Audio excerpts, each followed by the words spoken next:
राधे राधे दोस्तों, मैं आपको एक बहुत ही सुंदर कहानी सुनाने जा रही हूँ।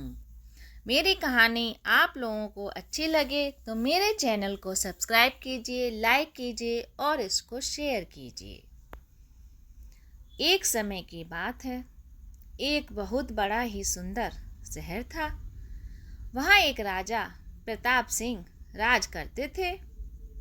उस राजा के 4 रानियां थीं। चारों रानियां बेहद खूबसूरत थीं, परंतु संतान एक के भी नहीं थी और राजा भी बूढ़ा हो चला था।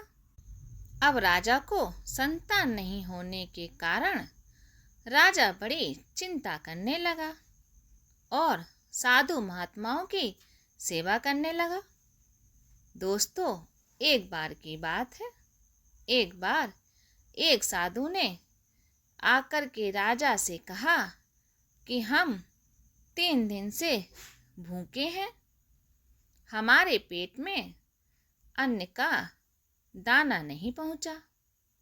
आप हमको भोजन कराओ। राजा ने तब उस साधु के लिए भोजन कराया।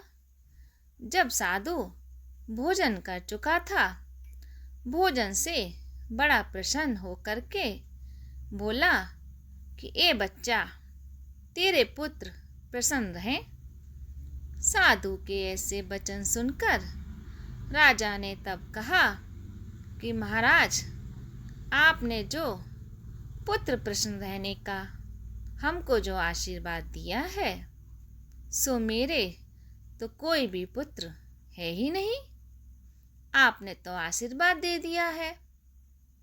तब साधु बोला, तेरे पुत्र नहीं है, परंतु मैं तो पुत्र का आशीर्वाद दे चुका हूँ।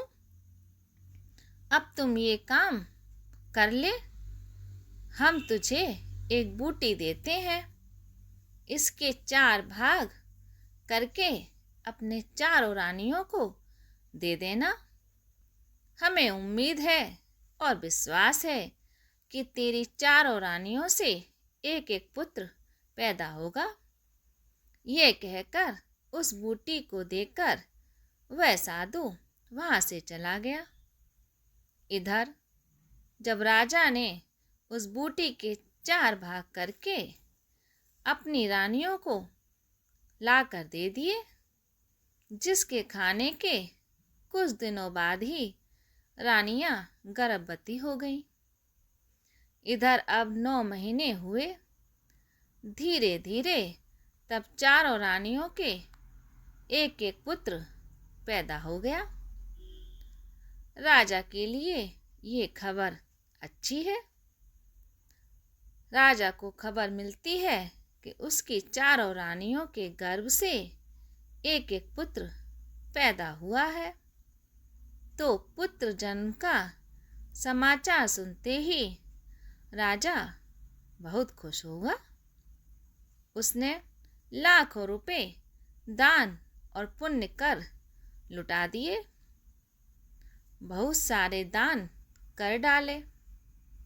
इधर जब लड़के 10 दिन के हुए तो राजा ने शहर के सभी ज्योतिषियों और पंडितों को बुलाया और कहा, ये लड़कों का नामकरण करें और जन्मपत्री बनाकर इनका भविष्य बताने की कृपा करें।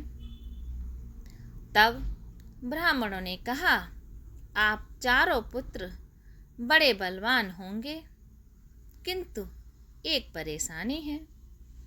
ज्योतिषी जी कहने लगे कि तुम्हारे चारों पुत्र जब बड़े हो जाएं तो इन्हें समझा देना कि जब शिकार खेलने के लिए जाएं तो पूरब में जाना, पश्चिम में जाना, उत्तर दिशा जाना, लेकिन ये दक्षिण दिशा में कभी ना जाएं, क्योंकि इनके लिए इन्हें नुकसान हो सकता है।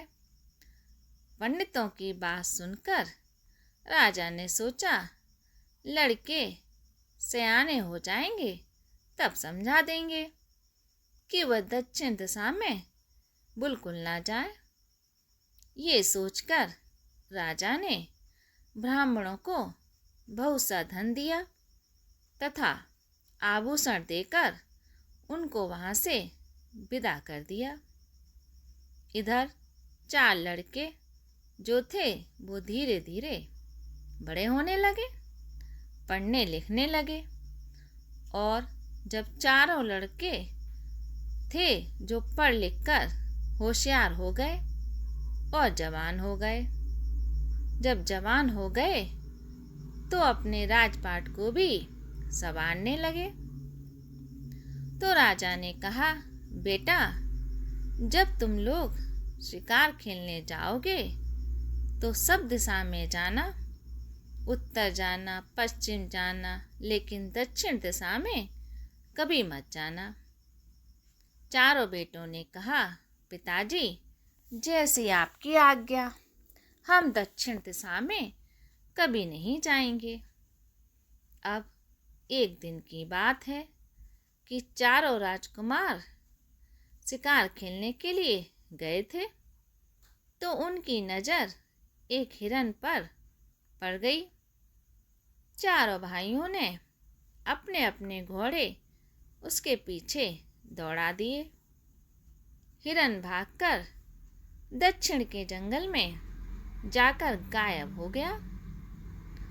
चारों बहुत दूर तक उसकी तलाश करते रहे परंतु वह कहीं दिखाई नहीं दिया। वे उसे चारों तरफ देखने लगे। जब थक गए तो प्यास के मारे जल की खोज में इधर उधर भिड़ने लगे। थोड़ी दूर जाकर उन्हें एक तालाब नजर आया। चारों ने वहीं जाकर अपने अपने घोड़े बांध दिए। फिर उस तालाब में हाथ पांव और मुंह धोया, पानी पिया। इसके बाद उसी तालाब के किनारे एक रमणीय स्थान था। वहाँ सुंदर स्थान था। वो वहीं बैठकर आपस में फिर चारों भाई जो राजकुमार थे वो आपस में बातें करने लगे। उसी समय 4 परियों का विमान वहाँ उतरता है। परियां वस्त्र उतारकर स्नान करने लगती हैं। जब उनकी दृष्टि राजकुमार पर पड़ती है तो उन्हें देखते ही वे आग बबूला हो जाती हैं। एक परी कहने लगी, बड़ा अनर्थ हुआ है, जो मनुष्य ने हमको आज नग्न देख लिया है। अब ये सारा हाल सबसे कहेंगे। उचित यही है कि हम इन लोगों को खा जाएं। 2 परियों ने उसका प्रस्ताव स्वीकार कर लिया परंतु जो छोटी परी थी वह बोली, नहीं नहीं, इन चारों को बंदी बनाकर अपने साथ में ले चलते हैं और जब कोई त्योहार आएगा तो उस दिन इनको मार कर खा जाएंगे। वही हुआ। छोटी परी की बात सुनकर सभी प्रसन्न हो गईं। तब चारों परियां चारों राजकुमारों को पकड़कर अपने अपने विमानों पर बैठाकर अपने बाग में चली गईं। वहां जाकर उन्होंने एक एक राजकुमार को आपस में बांट लिया और वहीं रहने लगी।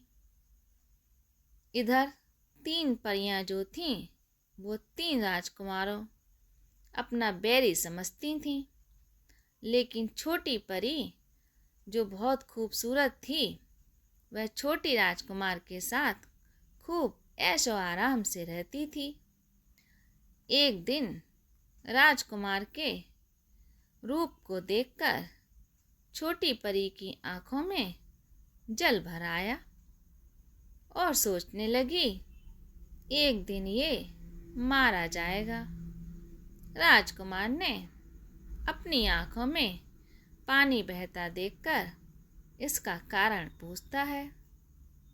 तब वह परी कहती है कि कुछ ही दिनों में जब हमारा कोई त्योहार आएगा तो उस दिन हम तुम सब चारों को मारकर खा जाएंगे, लेकिन तुम तो हमारे दिल में बसे हुए हो। मैं तुमको कैसे मार के खाऊंगी? मेरी बहनें तुम सभी भाइयों को अपना बैर समझती हैं।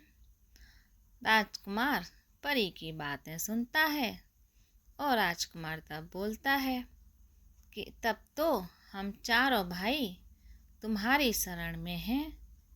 तुम ही कोई एक ऐसा उपाय सोचो जिससे हम चारों की जान बच जाए। तब छोटी परी ने कहा, अच्छा, घबराओ नहीं, मैं तुम्हें बचाने का उपाय बताऊंगी, परंतु मेरे अपने प्राण जाने का भय है, क्योंकि यह बात यदि इन परियों को मालूम हो गई कि मैंने तुम लोगों की जान बचाई है तो ये हमें जीवित नहीं छोड़ेंगी। राजकुमार ने कहा कि मैं ये बात किसी से नहीं कहूँगा, लेकिन आप हमारी रक्षा करें। तब उस परी ने कहा, अच्छा, तुम एक काम करो, हमारे पास काठ के 4 घोड़े हैं, आप अपने भाइयों को समझा दो कि वे अपनी परियों से कहे कि हमारा मन घर में बैठे बैठे नहीं लगता, इसलिए हमको ऐसी सवारी मिलनी चाहिए जिस पर बैठकर सैर कर सकें, क्योंकि घोड़े दिन भर 20 कोस से अधिक नहीं जा सकते, मगर एक पुर्जा जो घोड़े की चोटी में है उसको दबाने से घोड़ा 1000 कोस चला जाता है। सो तुम लोग घोड़े पर सवार होकर चले जाओ। उत्तर दिशा के समुद्र से होकर जाओगे तो तुम किसी को पकड़ में नहीं आओगे, और यदि किसी दूसरे रास्ते से जाओगे तो पकड़े जाओगे। राजकुमार बोला, उत्तर दिशा में क्यों नहीं पकड़ पाएंगी? तब परी कहती है कि उत्तर दिशा में हजरत सुलेमान की आन है, इसलिए वहाँ उनका जोर नहीं चलेगा। यह बात सुनकर राजकुमार ने जाकर अपने भाइयों को सारा हाल बताया। अब तीनों ने अपनी अपनी परियों से सवारी के लिए कहा।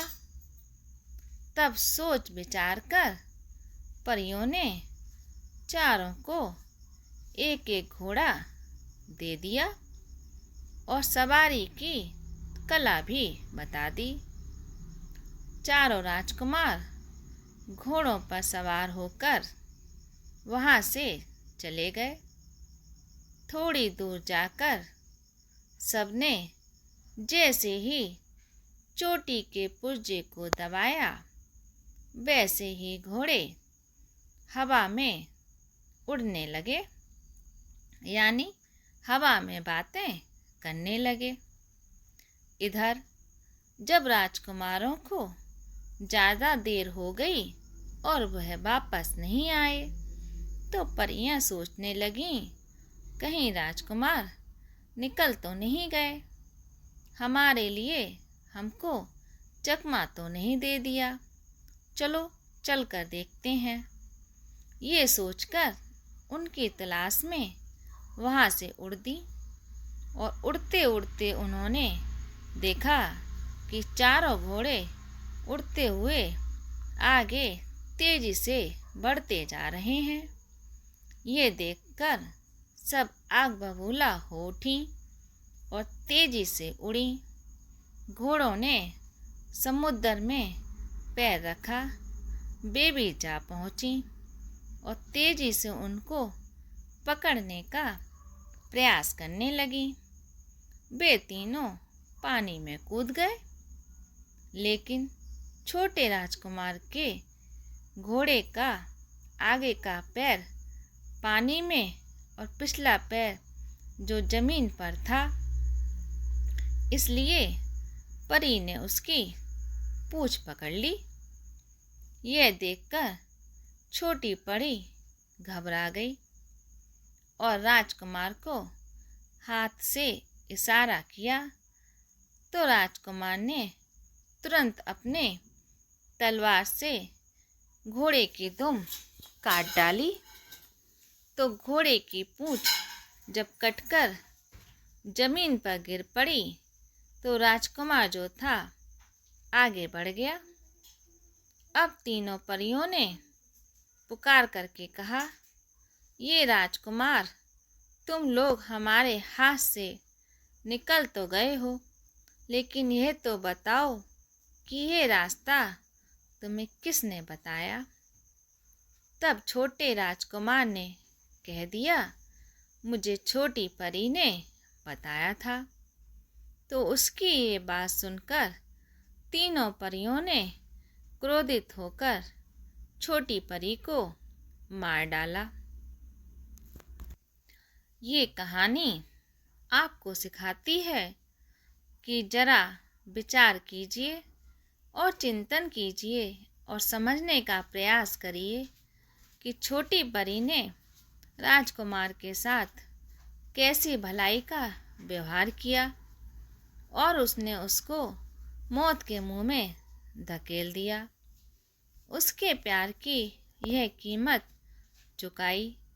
इसलिए तो कहते हैं कि इस दुनिया में हर इंसान पर किसी पर भी भरोसा नहीं करना चाहिए, और जो लोग भरोसा पूर्ण तरह से कर लेते हैं तो भरोसा करने वालों के लिए ही धोखा मिलता है और वही जिंदगी भर रोते हैं। एक दिन जीवन से भी हाथ धो बैठते हैं। इसलिए इस कहानी से हमें ये शिक्षा मिलती है कि हमें अपने लिए स्वार्थी नहीं होना चाहिए।